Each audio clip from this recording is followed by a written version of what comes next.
Good morning guys, new day with new energy from Pune. आज पाऊस तर नाही आहे, बट सांगू शकत नाही. पाऊस आहे, कधी पण येऊ शकतो तो.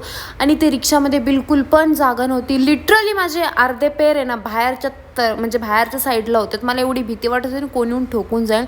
आणि इथं एवढी ट्रॅफिक भाई साप, काही सांगू मी तुम्हाला. कोणी म्हणते की अमित शहा येणार आहे, कोणी म्हणते पाणी सोडलं म्हणून आहे, कोणी म्हणते पुढे ॲक्सिडेंट झाला आहे म्हणून एवढं गर्दी आहे. मला पण माहिती नाही कशामुळे एवढं ट्रॅफिक झालं. मला कळालं की मी तुम्हाला संध्याकाळपर्यंत नक्कीच सांगेन गाईज.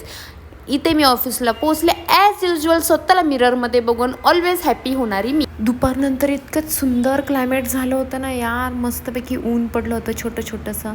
पण सांगता येत नाही बाई, पाऊस कधी पण येला नाही. आत्ताच आला ना, एवढा जोराचा पाऊस येईल ना खतरनाकमध्ये. इथे या पोरगीले पाहून मला वाटलं की माझी गॉसिपिंग पार्टनर आली, बट तिथून लगेच तिने एंट्री मारली. कशी येते लाजत चेहरा लपवते, किती नोटंकी करते ही बाई. गॉसिपिंग पार्टनर माझा खतरनाक आहे. नुसतं आता गप्पा ठोकायला आल्यावरती. सो काही 7:30 झाले आहेत. आता मी निघाले आहे घरी. आपण भेटूयात नेक्स्ट व्लॉगमध्ये. बाय.